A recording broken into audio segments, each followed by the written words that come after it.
you going, everyone? Drew here from Shuey Brewing. Today I'm out in Imbil, which is near Kenilworth. So surrounded by beauty. We've got a nice little cabin here that I'm staying with my wife for her birthday. So shout out to Catherine, happy 30th. I am going to do a review today of my ginger beer. So at the moment you can see all the sediment sort of sitting in there, and it's actually cleared up quite well. But what I'm going to do is I'm going to mix all that stuff through and just get it all in there, get all the flavour rocking through this one.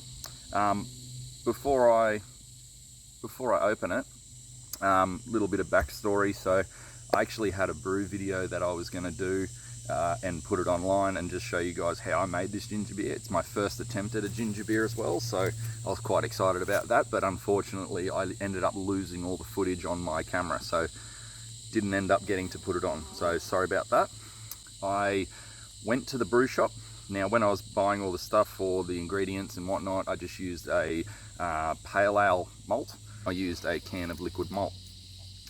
Now I went to buy ginger and they had nowhere near enough fresh ginger that I was chasing to use for the brew, so I ended up having to buy the pre-minced stuff. So probably not as tasty, and probably it's probably not as fragrant. It's not as tasty as probably what I would think it would be, but look, it was ginger. I threw it in, and then just to add a little bit of extra spice, I chucked in a bit of chilli. So I just added a small, it was like red chilli, just a tiny little amount. So it wasn't too bad, just to give it a little bit of spice. So this one turned out to be about 3% ABV. So here we go. There we go. And because I've shaken it up, it's gonna give a little head, so it's a bit fizzy. Where we're staying, they've only got a little Coke glass, so it was the closest thing to a schooner that I could find. All right, look at that. Put that down. So it's nice, and it's got a nice cloud. Obviously I've just shaken it up so to mix all the flavour and any of that ginger or sediment that was sitting in there, just to sort of swirl it up. Nice orangey haze. You can definitely see all the little floaty bits in there too. I don't know if you can see that on the camera, but it's all definitely in there. It's definitely carbonated very well too. I've actually got 4 tall bottles of these, and I've also got a full 19 litre keg, so fingers crossed it's turned out alright. So we'll go for a have a sniff of this one first.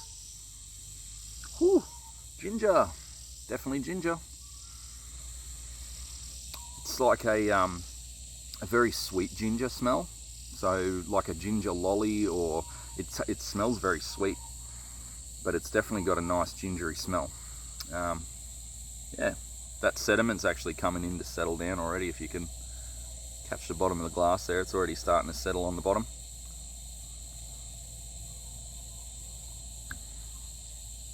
Oh, it's like ginger ale. It's very fresh. Oh wow, I'm actually quite happy with that. It's quite refreshing and crisp. It's just, how else do you describe a ginger beer? It's gingery and full of ginger. It's sweet, but it's dry.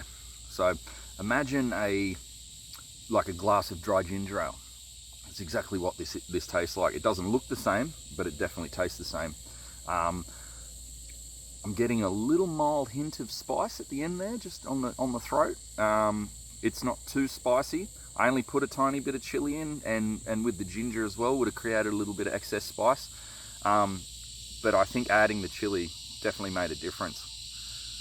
So yeah, that's quite nice. That's sessionable. It's only 3%, so there's bugger all in it. When I remember the recipe, I'll jump on my computer and see what I've got on there, and I'll put the recipe on the comments below. Out of 10, I've tried a lot of ginger beers. Look, this is probably not the greatest ginger beer out there. It's, in a sense, it's probably not a ginger beer. It's probably more of a ginger ale that I'm tasting. I used USO5 yeast, so that's just the standard ale yeast. So that's probably why it sort of tastes a bit like ale. I don't know what other yeast people use. I've heard people using West Coast and even champagne yeast as well, so probably gives it different character and whatnot. But for a beer that costs me about $30, including everything, so that was the ginger, that was the can, that was the yeast, $30 for 24 litres of beer, of ginger beer, so not too bad. I did want this one to be nice and sessionable for 3%, so I'm pretty happy with that. Back to the score out of 10, probably going to give it a 6. It probably just I'm interested to see how it comes out of the keg.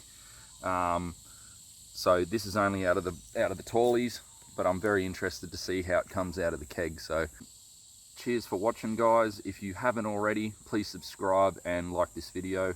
I'm going to keep trying to bring you guys new brew reviews.